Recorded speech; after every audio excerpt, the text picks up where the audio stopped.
anticipating issues with the new minister. Before her cell phone had gone off, being the diplomat in the family, Opal had thought about intervening in the heated discussion to smooth a few feathers that appeared to be getting ruffled. She met Ruby's gaze and said, "Yes, I'm leaving, but just for a little while. Something has come up at the office." "And why didn't you tell that boss of yours that you don't work on Saturdays?" Ruby said, a little miffed. "I swear that man is a tyrant." Opal couldn't help but smile as she stood up. "Really, Ruby, DeMarcus isn't that bad.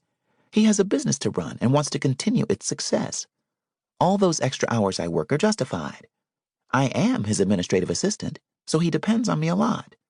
Besides, I can certainly use the money if I plan on moving to another apartment complex." "The tenants around your apartment are still partying every night?" Pearl asked.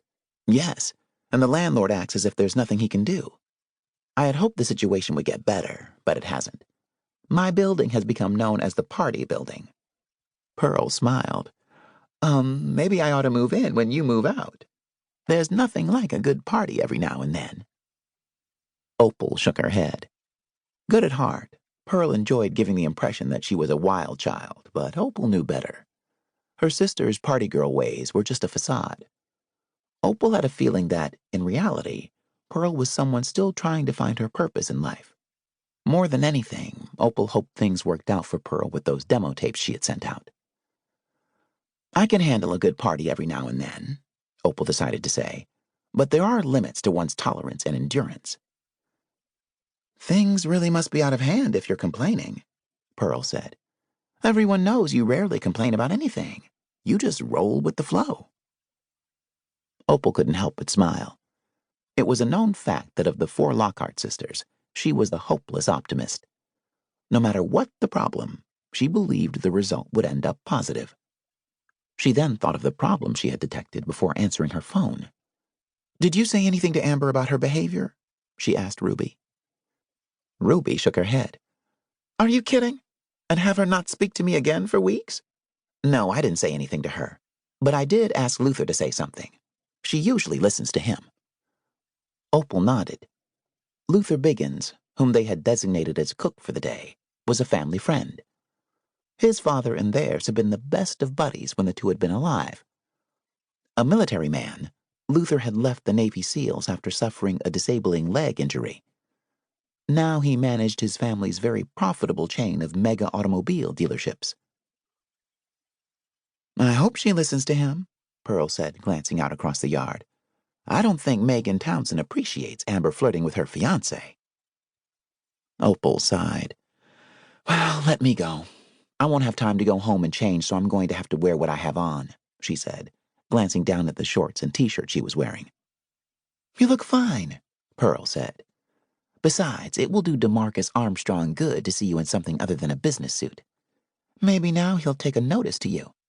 You have great-looking legs, so you might as well flaunt them." Opal rolled her eyes. "I don't want him to notice me. I just want him to pay me well for the job that I do and give me a good evaluation at the end of my internship." "Hey, if I were you, I would want him to notice me," Pearl said, chuckling. "The man might be a tyrant, but he's definitely a hunk, and a rich one.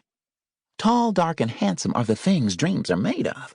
If I were you—" "But you aren't me," Opal said, laughing. "Just make sure our family and guests continue to have a good time.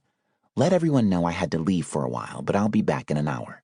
If you're not, just make sure Mr. Armstrong knows your sisters plan on coming over there to get you," Ruby said. Opal returned her grin. "Okay, I'll make sure he's aware of it. I'm sure the last thing he wants is the Lockhart sisters showing up causing problems.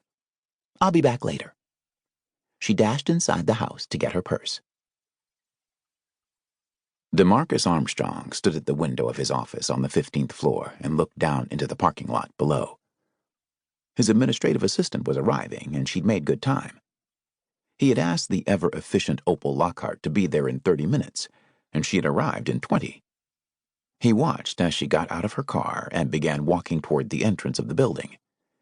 He had told her he needed her services right away, so the only sensible solution to meet his demand was to come dressed as she was.